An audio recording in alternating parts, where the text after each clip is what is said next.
So Human Genome Project was an international combined effort in order to sequence the genome of the human being, and the idea was to identify the genes what it contains.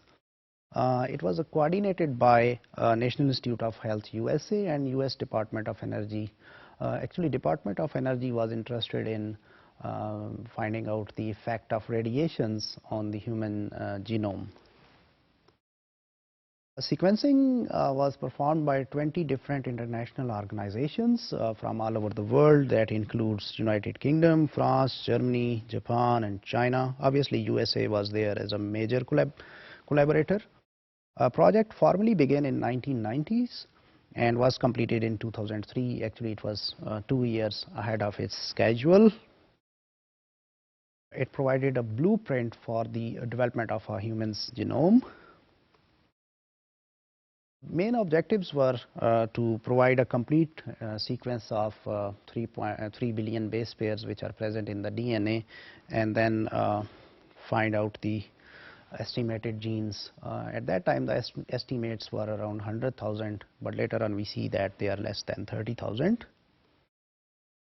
The project also aimed to sequence some additional genomes of related model organisms like fruit flies, mouse, and fruit fly Drosophila. The objectives also include to develop some tools or softwares to analyze the data for to derive valuable information. In the objectives, it was also included to look into the different ethical, legal, and social issues. We abbreviate them as ELSI. That what are the how do this human genome information will affect into these aspects also. There were some supporting factors that contributed in the development of the Human Genome Project. So say for example in 1995, till that time the work progressed on different areas, so which helped a lot. So for example, there was the construction of genetic and physical maps of humans and mouse, and in addition to that, the sequencing of yeast and worm has already been done. So they kind of supported Human Genome Project. These projects actually explored two-phased paradigms.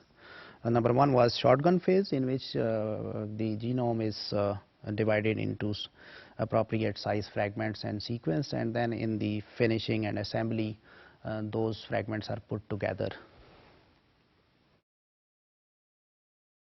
Before they started working on that, they conducted an initial project that was in 1995. It was proposed to work on some draft sequence genome, and that one was finished in March 1999. So what it concluded was this pilot project provided the finished genome, 99% complete genome, actually from 15% of the human DNA, and it also introduced BACs, bacterial artificial chromosomes.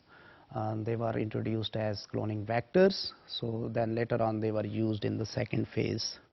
And obviously this pilot project gave a high pace to the overall project. These are some timelines and important landmark discoveries that help in the development of this Human Genome Project. So on the top we see that there are some bacterial genomes. They were sequenced first, and then yeast, and then C. elegans, Drosophila, Arabidopsis. The works also started on mouse, so there was the genetic and physical maps of mouse. They were completed, and then we also look in the human. There was the genetic maps, so actually they started in early 90s till somewhere in the mid 90s this work progressed. And the physical maps, they were also started, and then they went all the way. And then the initial final, we see that in the genomic sequencing, the pilot project which completed the 15% of the genome, and then the working draft where we have this 90%, and then in the end it finished in 2003. So there are different important achievements that have been done between this 1990s. This decade has been very, very productive. So Human Genome Project was finally announced by NHGRI, National Human Genome Research Institute, that was under NIH. Francis Collin was leading that, And then there was a commercial vendor, Celera, under the leadership of Craig Venter. They simultaneously announced it in year 2000.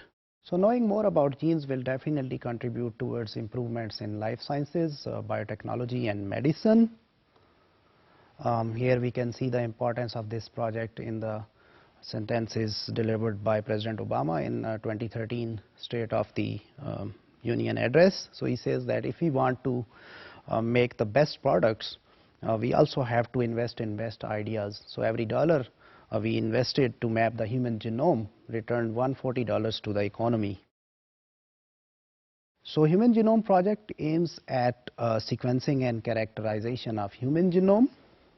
It was a joint effort, mainly coming from US government. It has the institute NIH working on that, and there was a private vendor, Celera, who also contributed in it.